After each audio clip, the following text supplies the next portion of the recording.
Good morning मरমৰ ছাত্ৰ ছাত্ৰীসকল আশা কৰোঁ ভালেই আছা। আজি মই গ্ৰামাৰৰ এটা চেপ্টাৰ লৈ আহিছোঁ। গ্ৰামাৰৰ ওপৰত বহুত ৰিকুৱেষ্ট আহিছে চেপ্টাৰ বনাবৰ কাৰণে।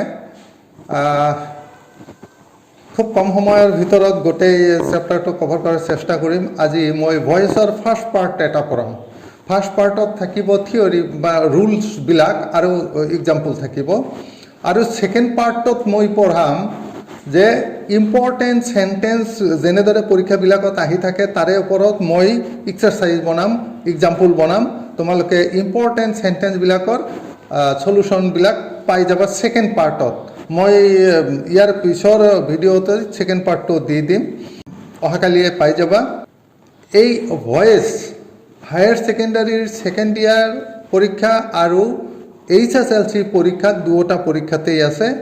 গতিকে দুয়োটা পৰীক্ষাৰ যিসকল প্ৰাৰ্থী কেণ্ডিডেট ছাত্ৰ ছাত্ৰী তেওঁলোকে চাবা। আমি প্ৰথম সাধাৰণ কথাকেইটা সকলোৱে জানো যে ভয়েছ দুই প্ৰকাৰ, এক্টিভ ভয়েছ আৰু পেছিভ ভয়েছ। কিন্তু এক্টিভ ভয়েছ কাক কয়, পেছিভ ভয়েছ কাক কয়, এই কথাটো সুধিলে সচৰাচৰ আমি কৈ থাকোঁ ছাবজেক্ট অবজেক্ট, অবজেক্ট ছাবজেক্ট দিলে ছাবজেক্ট এক্টিভ পেছিভ হৈ যায়। কথাটো তেনেকুৱা নহয়। আচলতে আমি কেনেকৈ জানিম যে কোনো এটা চেণ্টেন্স এক্টিভত আছে নে পেছিভত আছে, এই কথাটো আমি কেনেকৈ জানিম? এইটো জনাৰ কাৰণে এটাই উপায় আছে। এই চেণ্টেন্সত যিটো ভাৰ্ব থাকে সেই ভাৰ্বৰ কামটো যিজনে কৰে তেওঁ আচলতে ছাবজেক্টটো নহয়, অবজেক্টটো নহয়। তেওঁক আমি অবজেক্ট বনালে অবজেক্ট হ'ব, ছাবজেক্ট বনালে ছাবজেক্ট হ'ব।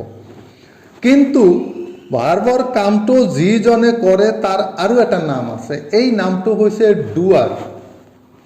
ডু মানে কৰা, ডুৱাৰ যিজনে কৰে, ইয়াৰ নাম হৈছে ডুৱাৰ, ডুৱাৰ অফ দ্য একশ্যন। এই ডুৱাৰ ক'ত আছে চেণ্টেন্সৰ, সেইটো যেতিয়া আমি চাম তেতিয়া ক'ব পাৰিম চেণ্টেন্সটো এক্টিভ নে পেছিভ। এতিয়া এই ডুৱাৰজন যদি কোনো এটা চেণ্টেন্সত ছাবজেক্ট হয়, ছাবজেক্ট একশ্যনত আছে, ডুৱাৰজন একশ্যনত আছে, দ্য ডুৱাৰ ইজ ইন একশ্যন। ভাৰ্বৰ কামটো ডুৱাৰজনে কৰিছে, ডুৱাৰজন ছাবজেক্ট হিচাপে থাকিব লাগে, ছাবজেক্ট হিচাপেই আছে, তেনেহ'লে চেণ্টেন্সটো এক্টিভ ভয়েছত আছে। আৰু যদি দেখা যায় যে ডুৱাৰ ভাৰ্বৰ কামটো যিজনে কৰিছে ডুৱাৰ, এই ডুৱাৰজন অবজেক্ট হিচাপে ব্যৱহাৰ হৈছে চেণ্টেন্সত, তেতিয়াহ'লে চেণ্টেন্সটো পেছিভ ভয়েছত আছে। এইটোৱেই একমাত্ৰ আইডেণ্টিফিকেশ্যন। যদি ভাৰ্বৰ ডুৱাৰজন চেণ্টেন্সত ছাবজেক্ট হিচাপে থাকে তেনেহ'লে চেণ্টেন্সটো এক্টিভ ভয়েছত আছে। আৰু যদি ভাৰ্বৰ ডুৱাৰজন অবজেক্ট হিচাপে আছে, পেচেণ্ট বুলিও কয়, অবজেক্ট হিচাপে আছে, তেতিয়াহ'লে চেণ্টেন্সটো পেছিভ ভয়েছত আছে। এই এক্টিভৰ পৰা পেছিভ ভয়েছত পৰিৱৰ্তন কৰাৰ কাৰণে যিকেইটা নিয়ম, কমন নিয়ম, জেনেৰেল নিয়ম, সেইকেইটা প্ৰায় সকলোৱে জানে। মই সেইখিনি কোৱাৰ আগতে মই এটা এক্সাম্পল দিছোঁ এক্টিভ আৰু পেছিভ ভয়েছৰ কাৰণে। The cat at the mouse, the cat at the mouse. তো ইট ভাৰ্বৰ ডুৱাৰ কোন? কেট। কেট হৈছে ইট ভাৰ্বৰ ডুৱাৰ। গতিকে তেওঁ চেণ্টেন্সত ছাবজেক্ট হৈ আছে। ডুৱাৰজন যেতিয়া ছাবজেক্ট হৈ আছে চেণ্টেন্সটো active voice. The mouse was eaten by the cat, the mouse was eaten by the cat. এতিয়া এই চেণ্টেন্সত the mouse was eaten by the cat, মাউচটো কোনে খাইছে? কেটটোৱে খাইছে। এই কেট যিজন কামটো কৰিলে তেওঁ কিন্তু ছাবজেক্টত নাই, অবজেক্টত আছে। তাৰমানে ডুৱাৰজন অবজেক্ট হৈ আছে, সেইকাৰণে এইটো পেছিভ। এতিয়া আমি এক্টিভৰ পৰা পেছিভলৈ কেনেকৈ চেঞ্জ কৰিব লাগে সেই কথালৈ আহোঁ। প্ৰথম যিকেইটা কমন ৰুল, সেই কমন ৰুল কেইটা হৈছে যে এটা এক্টিভ ভয়েছৰ যিটো অবজেক্ট আছে সেইটো ছাবজেক্ট আনিব লাগে, এক্টিভ ভয়েছৰ যিটো ছাবজেক্ট আছে সেইটো অবজেক্ট বনাব লাগে, আৰু অবজেক্টৰ আগত এটা বাই প্ৰিপজিশ্যন লাগে বুলি সকলোৱে জানে। কিন্তু অকল বাই প্ৰিপজিশ্যন লাগেনে? অকল বাই প্ৰিপজিশ্যন বহিবনে? নবহে। বেছিভাগ ক্ষেত্ৰত বাই প্ৰিপজিশ্যন বহে, কিন্তু ইয়াৰ বাহিৰেও কিছুমান ৱাৰ্ডৰ লগত বাই প্ৰিপজিশ্যন নাখাটে, কিছুমান ক্ষেত্ৰত বাই প্ৰিপজিশ্যন নাখাটিব, তাত with, in, at or to preposition বহিব পাৰে। তাৰমানে বাই প্ৰিপজিশ্যনৰ বাহিৰেও উইথ, ইন, এট আৰু টু প্ৰিপজিশ্যন বহিব পাৰে। ক'ত ক'ত বহিব এইটো মই ছেকেণ্ড পাৰ্টত যেতিয়া এক্সাম্পলবিলাক কৰাম তেতিয়া মই কৈ দিম, আৰু কিহৰ কাৰণে বহিছে সেই কথাটোও কৈ দিম। আজি খালি কৈ দিম পাৰ্ট 1ত যে কি কি ৰুল আছে। এই কমন ৰুল কেইটা সকলোৱে জানে, কিন্তু স্পেচিয়েল ৰুল কেইটা জনাটো বেছি গুৰুত্বপূৰ্ণ। গতিকে স্পেচিয়েল ৰুল কেইটা মই ভালকৈ বুজাই দিম। ভাৰ্ব থাকে যিটো সেন্টেন্সত এক্টিভ ভইচৰ যিটো মেইন ভাৰ্ব থাকে, সেই ভাৰ্বটোও চেঞ্জ হয় জেনেৰেল নিয়ম মতে। সেইটো কেনেকৈ চেঞ্জ হয় যে মেইন ভাৰ্ব যিটো থাকে, এক্টিভ ভইচৰ মেইন ভাৰ্ব যিটো থাকে, মেইন ভাৰ্ব বুলি কিয় কৈছে, সেই ভাৰ্বটোৰ লগত অক্সিলাৰী বা হেল্পিং ভাৰ্ব থাকিব পাৰে, সেইবিলাকৰ লগত প্ৰশ্ন নাই। মেইন ভাৰ্ব যিটো, সেই মেইন ভাৰ্বৰ পাষ্ট পাৰ্টিচিপল ফৰ্ম হ'ব, মেইন ভাৰ্বৰ পাষ্ট পাৰ্টিচিপল ফৰ্মটো হ'ব। তেনেহ'লে ভাৰ্ববিলাকৰ পাষ্ট পাৰ্টিচিপল ফৰ্মবিলাক জানিব লাগিব, এই কথা মই লাষ্টত কৈ দিম। তেনেহ'লে মেইন ভাৰ্বৰ পাষ্ট পাৰ্টিচিপল হ'ব পেচিভ ভইচ কৰাৰ লগে লগে, আৰু তাৰ আগতে সেই মেইন ভাৰ্বৰ আগতে নতুনকৈ এটা বি ভাৰ্ব বহুৱাব লাগিব, নতুনকৈ এটা বি ভাৰ্ব বহুৱাব লাগিব। আগতে বি ভাৰ্ব থাকিব পাৰে, অক্সিলাৰী ভাৰ্ব থাকিব পাৰে, সেইবিলাকৰ লগত প্ৰশ্ন নাই। যিকেইটা আছে সেইকেইটা থাকিব, তাৰ উপৰিও মেইন ভাৰ্বৰ আগত এটা বি ভাৰ্ব বহুৱাব লাগিব।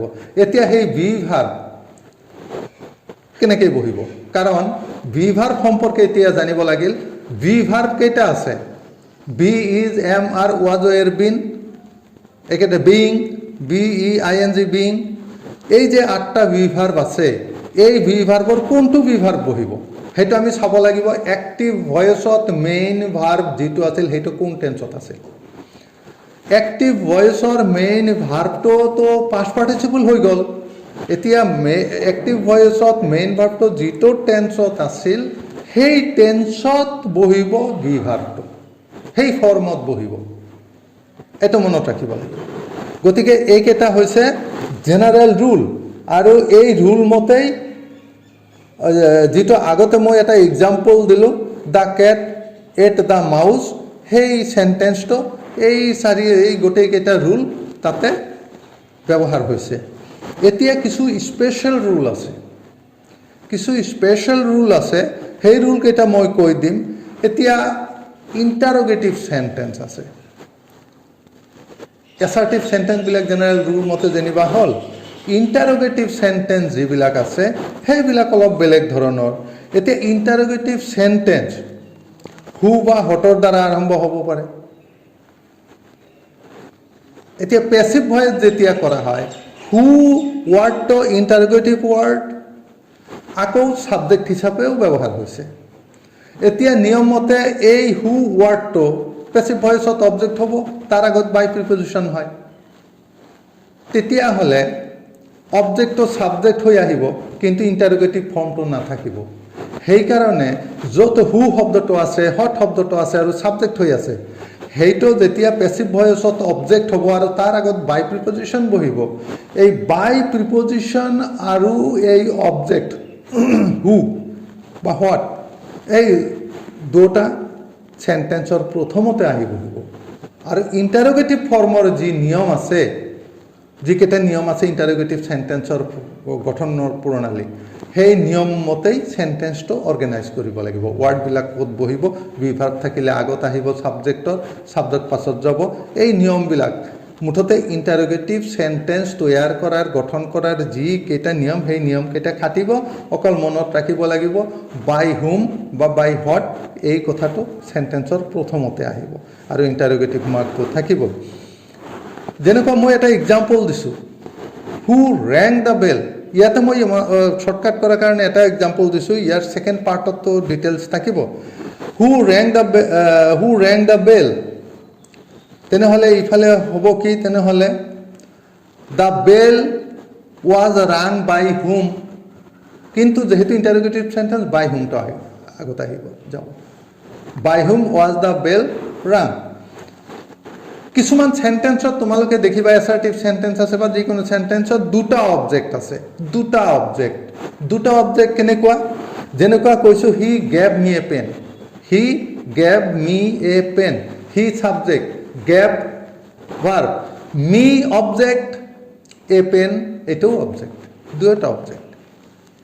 যিজন ব্যক্তি তেওঁ ইনডাইৰেক্ট অবজেক্ট আৰু যিটো বস্তু এইটো হৈছে direct object, indirect direct object বুলি কয়। এনিৱে দুটা অবজেক্ট আছে। এতিয়া পেছিভ ভয়েস কৰাৰ সময়ত তোমালোকৰ বহুতে জানা যিকোনো এটা অবজেক্ট সাবজেক্ট হিচাপে আনিলে হৈ যাব। তেনেহ'লে এই সেন্টেন্সটো he gave me a pen, এই সেন্টেন্সটো দুটা পেছিভ ভয়েস হ'ব, দুটা পজিটিভ ভয়েস হ'ব। যেনেকুৱা a pen was given me by him, আৰু এটা হ'ব I was a given a pen by him. তেনেহ'লে দুটা সেন্টেন্স হ'ব পেছিভ ভয়েসত, দুটাৰ যিকোনো এটা লিখিলে কাৰেক্ট হ'ব। কিন্তু এটা কথা জানি থোৱা ভাল, মনত নাথাকিলে কোনো কথা নাই, পাছত আলোচনা কৰিম, যে দুটা অবজেক্টৰ এটা অবজেক্ট আনি আমি সাবজেক্ট বনালোঁ, আৰু এটা অবজেক্ট কিন্তু অ্যাক্টিভ ভয়েসতো অবজেক্ট আছিল, পেছিভ ভয়েসতো অবজেক্ট থাকিল। যদি পেছিভ ভয়েসতো অবজেক্ট থাকি যায় সেই অবজেক্টক ৰিটেইনড অবজেক্ট বুলি কয়। ৰিটেইনড মানে থাকি গ'ল, ৰিটেইনড অবজেক্ট। যিয়ে নহওক এইটো ৰুলৰ কথা নহয়। তাৰপিছত আৰু এটা সমস্যা আছে, স্পেচিয়েল ৰুল আছে for imperative sentence. Imperative sentence তোমালোকে জানা, মই এই সেন্টেন্স প্ৰকাৰবিলাক পৰীক্ষাৰ পাছতহে সম্ভৱতঃ ক'ব পাৰিম। যিমানখিনি পৰীক্ষা মানে এক্সাম অৰিয়েণ্টেড কথা সেইখিনি মই এই পৰীক্ষাৰ আগতে আলোচনা কৰিম। ইম্পাৰেটিভ সেন্টেন্সে কি কৰে তোমালোকক মনত পেলাই দিছোঁ, আদেশ, উপদেশ বা অনুৰোধ কৰে। ইম্পাৰেটিভ সেন্টেন্স যেনেকুৱা ক্লোজ দ্য ডোৰ, এটা অৰ্ডাৰ দিয়া হৈছে, ক্লোজ দ্য ডোৰ, এইটো এতিয়া ইম্পাৰেটিভ সেন্টেন্স। আৰু ইম্পাৰেটিভ সেন্টেন্সৰ গঠন প্ৰণালী হৈছে যে মেইন ভাৰ্বৰ দ্বাৰা আৰম্ভ হয়। সেন্টেন্সৰ প্ৰথমতে মেইন ভাৰ্ব থাকে, গতিকে ইয়াত সাবজেক্ট উল্লেখ নাথাকে। সাবজেক্ট উল্লেখ নাথাকাৰ কাৰণে পেছিভ ভয়েস কৰাৰ সময়ত সেইটো পোৱা নাযাব অবজেক্ট কি হ'ব। তো ইম্পাৰেটিভ সেন্টেন্সৰ ৰুলটো হৈছে লেট শব্দৰ দ্বাৰা আৰম্ভ কৰিব লাগিব। লেট শব্দটো এটা ভাৰ্ব, লেট শব্দৰ দ্বাৰা আৰম্ভ কৰিব লাগিব। তেনেহ'লে যদি কৈছোঁ ক্ল'জ দ্য ডোৰ, তেনেহ'লে আমি পেছিভ ভয়েসত কি ক'ম, let the door be closed, let the door be closed. ঠিক তেনেকুৱা কিছুমান সেন্টেন্সত আকৌ দেখিবা বহুত ষ্টুডেণ্টে ধৰি লয় যদি লেট দি সেন্টেন্সটো আৰম্ভ কৰা হৈছে তেনেহ'লে সেন্টেন্সটো পেছিভ ভয়েস এনেকৈ ধৰি লয়, কিন্তু সেইটো নহয়। পেছিভ ভয়েসতো লেট শব্দৰ দ্বাৰা সেন্টেন্স আৰম্ভ হ'ব পাৰে। যেনেকুৱা মই এটা এক্সাম্পল আজিৰ কাৰণে দিছোঁ, লেট মি ছিং এ ছং, লেট মি ছিং এ ছং। লেট শব্দৰ দ্বাৰা আৰম্ভ হৈছে, কিন্তু লেট মি ছিং এ ছং, ছিং ভাৰ্ব, এ ছং অবজেক্ট। গতিকে এইটো এক্টিভ ভয়েসতে আছে, লেট শব্দ আছে কিন্তু active voice, let me Sing এ ছং। তেনেহ'লে এইটোৰ পেছিভ ভয়েসত কি হ'ব, লেট শব্দটো থাকিয়ে যাব। যেনেকুৱা লেট এ ছং, ছংটো অবজেক্ট আছিল, গতিকে পেছিভ ভয়েসত আমি সাবজেক্ট বনাই দিলোঁ। Let a song be sung, be verb, be sung by মি। কোনো কোনো সেন্টেন্সত অবজেক্ট নাথাকে, বেলেগ শব্দ থাকে, এডভাৰ্ব থাকে বা বেলেগ কিবা থাকে, কমপ্লিমেণ্টছ থাকে, তেতিয়া ল'ৰা ছোৱালীবিলাক কনফিউজ হৈ যায়। অবজেক্ট নাইয়ে এক্টিভ ভয়েসত। এতিয়া পেছিভ ভয়েসত যেতিয়া সেন্টেন্সটো বনাব, যেহেতু এক্টিভ ভয়েসৰ অবজেক্টটো পেছিভ ভয়েসত সাবজেক্ট হিচাপে বহে, সাবজেক্টটো আগতে লিখিব লাগিল, কিন্তু এক্টিভ ভয়েসৰ সেন্টেন্সত অবজেক্ট নাইয়ে, উল্লেখে কৰা হোৱা নাই। আছে, উজ্জ আছে, উল্লেখ কৰা হোৱা নাই, তাৰ ঠাইত বেলেগ শব্দ আছে। বেলেগ শব্দ হ'লেতো আৰু সাবজেক্ট নহ'ব। মই এক্সাম্পল দি বুজাই দিছোঁ, my homework was done, my homework was done. হোমৱৰ্কটো কৰা হৈছে, কিন্তু কৰিলে কোনে, সেই অবজেক্টটো ইয়াত নাই। কাৰ দ্বাৰা কৰা হৈছে, সেই অবজেক্টটো নাই। এইটো পেচিভ ভয়েছত থাকে সাধাৰণতে, মই পেচিভ ভয়েছৰ কথা কৈছোঁ।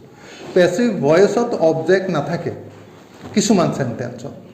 তেতিয়া আমি কি কৰিব লাগে, বহুত ছাত্ৰ ছাত্ৰীয়ে জানে, মই দেখিছোঁ যে নিজে এটা অবজেক্ট ধৰি ল'ব লাগে যে আচলতে কামটো কোনে কৰিছে, আৰু সেই কথাটোৰ লগত ভাৰ্বটোৰ লগত কামটোৰ লগত সেই অবজেক্টৰ এটা সামঞ্জস্য থাকিব লাগিব। যে মাই হোমৱৰ্ক ৱাজ ডান, তেনেহ'লে কামটো কোনে কৰিছে?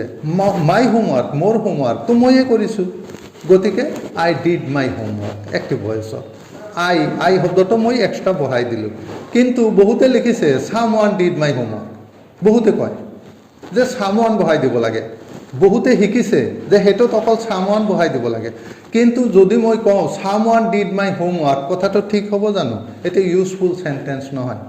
Sum one did my homework, গতিকে আই ডিড মাই হোমৱৰ্ক তেনেকৈ বহাব লাগিব। কোনটো ছাবজেক্ট বহাই দিলে তাত বেলেগ শব্দবিলাকৰ লগত মিলিব, সেই হিচাপে কনটেক্সটত যাতে খাপ খায়। আৰু এটা মই দিছোঁ, he was killed in war. He was killed in war বা in the last war, he was killed in war. কিন্তু তেওঁ মৰিলে, যুদ্ধত মৰিলে। যুদ্ধটো নাউন কিন্তু অবজেক্ট নহয়, কাৰণ যুদ্ধই তেওঁক মাৰা নাই, তেওঁক মাৰিছে বেলেগ কোনোবাই, কিন্তু সেই কথাটো ইয়াত উল্লেখ নাই। গতিকে আমি সেইটো বহাই দিব লাগিব। এজন মানুহ যদি যুদ্ধত মৰিছে, তাক কোনে মাৰিছে? শত্ৰুপক্ষই মাৰিছে। তা আমি লিখি দিব পাৰোঁ the enemy killed him in the war. কিন্তু ইয়াত যদি দিয়া আকৌ আই ডিড মাই হোমৱৰ্কৰ নিচিনা যে I killed him in the war, সেইটোতো নহ'ব। ঠিক তেনেকুৱাকৈ আৰু এটা এক্সাম্পল দিছোঁ, মাই বেগ হেজ বিন ষ্ট'লন। এইটো কোনে চুৰি কৰিছে? মাই বেগ হেজ বিন ষ্ট'লেন, খালি চুৰি কৰিছে, কোনে চুৰি কৰিছে নাজানো, ইয়াত উল্লেখ নাই। গতিকে এইটো ছাম ওৱান দিলে হৈ যাব, নাইবা চোৰে চুৰ কৰিছে, গতিকে দ্য থিফ সেইটো দিলেও হ'ব যে someone or the thief has stolen my bag. এইকেইটা স্পেচিয়েল নিয়ম। আৰু এই স্পেচিয়েল নিয়ম যিবিলাক চেণ্টেন্সত থাকে, প্ৰায় পৰীক্ষাত দেখা যায় যে সেই চেণ্টেন্সবিলাক আহে। সাধাৰণ নিয়মত যিবিলাক চেণ্টেন্স হয় সেইবিলাক আহিলেও খুব বেছি এটা বা দুটা চেণ্টেন্স আহিব, বাকী নাহে। বাকী এই স্পেচিয়েল ৰুলবিলাকৰ পৰা আহিব। আকৌ ওপৰঞ্চি মই এটা কথা কৈ দিছোঁ, বহুত ছাত্ৰ ছাত্ৰীয়ে নাজানে, বহুত ছাত্ৰ ছাত্ৰীয়ে এনেকুৱা চেণ্টেন্স লিখি লৈ আহে য'ত যিটো চেণ্টেন্স পেচিভ ভয়েচ নহয়। সকলোবিলাক চেণ্টেন্স যে পেচিভ ভয়েচ হ'ব সেইটো লৈ কোনো কথা নাই। কিছুমান চেণ্টেন্স পেচিভ ভয়েচ নহ'ব। যিবিলাক চেণ্টেন্সৰ মেইন ভাৰ্ব ট্ৰেঞ্জেটিভ ভাৰ্ব সেইবিলাক চেণ্টেন্সে পেচিভ ভয়েচ হয়। ট্ৰেঞ্জেটিভ ভাৰ্ব, তেনেহ'লে ট্ৰেঞ্জেটিভ আৰু ইনট্ৰেঞ্জেটিভ ভাৰ্ব কিন্তু জানিব লাগে। ট্ৰেঞ্জেটিভ ভাৰ্ব কাক কয়, ইনট্ৰেঞ্জেটিভ ভাৰ্ব কাক কয়। মই অৱশ্যে ইয়াৰ পিছত ভিডিঅ'ত দিম, পাই যাবা, টাইম লাগিব। তো ট্ৰেঞ্জেটিভ ভাৰ্ব মানে যাৰ অবজেক্ট আছে, ইনট্ৰেঞ্জেটিভ ভাৰ্ব যাৰ অবজেক্ট নাথাকে, সেইকাৰণে ইনট্ৰেঞ্জেটিভ ভাৰ্বৰ পেচিভ ভয়েচ নহয়। মই এটা এক্সাম্পল দিছোঁ বুজিবৰ কাৰণে, যে we sleep at night. We sleep at night. At night adverb of time, এইটো কোনো অবজেক্ট নহয়। উই শ্লিপ, আমি টোপনি যাওঁ। আমি কি টোপনি যাওঁ? সেইটোতো আৰু প্ৰশ্ন আহিব নোৱাৰে। গতিকে অবজেক্ট নাথাকেই, শ্লিপ ভাৰ্বৰ কোনো অবজেক্ট নাথাকেই। গতিকে শ্লিপ ভাৰ্ব থকা চেণ্টেন্সটো তেতিয়াহ'লে পেচিভ ভয়েচ নহ'ব। গতিকে আমি জানিব লাগে ইনট্ৰেঞ্জেটিভ ভাৰ্বৰ পেচিভ ভয়েচ নহয়। ফাইনেল। আৰু এটা দৰকাৰী বস্তু হৈছে যে ভয়েচ চেঞ্জ কৰাৰ আগতে, চেপ্টাৰটো প্ৰিপাৰেশ্যন কৰাৰ আগতে কিছু প্ৰি ৰিডিং আছে। আমি কোনো এটা কাম কৰিবলৈ যাওঁতে আমি ধৰি লওঁ যে সেই কামটো কৰোঁতে কি কি বস্তু লাগিব। আমি এটা কাঠ কাটিম, হাতুৰি লাগিব, বটালি লাগিব, কৰত লাগিব, গতিকে সেই বস্তুকেইটা লৈ যাব লাগিব। এতিয়া আমি ভয়েচ চেঞ্জ কৰিম, ভয়েচটো প্ৰিপাৰেশ্যন লোৱাৰ আগতে মোক কি কি বস্তু জানিব লাগিব, সেই কথাখিনি জানিব লাগিব। এইটো নেচেচাৰী, এইটো প্ৰি ৰিডিং বুলি কওঁ। সেইটোৰ ভিতৰত আছে ট্ৰেঞ্জেটিভ ভাৰ্ব কাক কৰে, ইনট্ৰেঞ্জেটিভ ভাৰ্ব কাক বোলে, এইটো জানাৰ এই কাৰণে বিশেষ দৰকাৰ যে কিছুমান ইনট্ৰেঞ্জেটিভ ভাৰ্ব আকৌ ট্ৰেঞ্জেটিভ হিচাপেও ব্যৱহাৰ হয়। সেই ভাৰ্বটো ট্ৰেঞ্জেটিভ হৈছে নে ইনট্ৰেঞ্জেটিভ হৈছে সেইটো আকৌ জানিব লাগিল। গতিকে ট্ৰেঞ্জেটিভ ইনট্ৰেঞ্জেটিভ চেপ্টাৰটো জানিব লাগিব। মই যদি পৰীক্ষাৰ আগত পাৰোঁ দিম, নহ'লে ইয়াৰ পিছত জানিব পাৰিবা। তাৰপিছত বি ভাৰ্ব সম্পৰ্কে জানিব লাগিব। বি ভাৰ্বৰ ফৰ্ম কেইটা জানিব লাগিব, ব্যৱহাৰটো জানিব লাগিব। আৰু এটা জানিব লাগিব conjugation of verbs. Conjugation of verbs, conjugation of verbs কি? কনজুগেশ্যন অফ ভাৰ্ব হৈছে এটা ভাৰ্বৰ সাধাৰণতে 4টা ফৰ্ম থাকে, যেনেকুৱা present tense form go, past tense form went, past participle. এই 3টা গ্ৰামাৰত পোৱা যায়। Present tense, past tense, past participle. গ্ৰামাৰত এই 3টা ফৰ্ম পোৱা যায়, পূৰা লিষ্ট দিয়া থাকে ভাৰ্ববিলাকৰ। এই এটা ভাৰ্বৰ এই 3টা ফৰ্মৰ যিটো সেট, এইটো কয় কনজুগেশ্যন অফ ভাৰ্বছ। কিন্তু আচলতে 4টা form, present tense, present participle, past tense, past participle.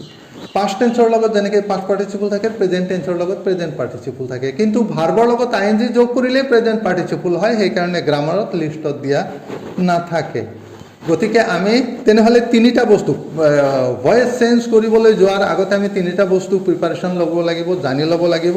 সেইটো হৈছে transitive intransitive verb, V verb, forms of V verbs আৰু কনজুগেশ্যন অফ ভাৰ্বছ। অ'কে মৰমৰ ছাত্ৰ ছাত্ৰীসকল, মই খুব কম সময়ৰ ভিতৰতে কথাখিনি শেষ কৰিব লগা হ'ল। তোমালোকে ভালকৈ চাবা আৰু মোৰ ফোন নম্বৰ ডেছক্ৰিপশ্যন বক্সত দিয়া থাকিব। তোমালোকে তাৰ পৰা মোৰ ফোন নম্বৰটো লৈ যদি প্ৰয়োজন পৰে মোক ফোন কৰিব পাৰিবা ৰাতি 9টাৰ পিছত। মই যিমান পাৰোঁ কৈ দিম। আৰু তোমালোকে যদি এতিয়াও চেনেলটো ছাবস্ক্ৰাইব কৰা নাই, তোমালোকে ছাবস্ক্ৰাইব কৰিবা, ভিডিঅ'টো শ্বেয়াৰ কৰিবা, লাইক কৰিবা, কমেণ্ট কৰিবা। তোমালোকৰ আৰু কি প্ৰয়োজন আছে তোমালোকৰ কথাখিনি তোমালোকে কমেণ্ট বক্সত দি দিবা, মই চাম। ধন্যবাদ।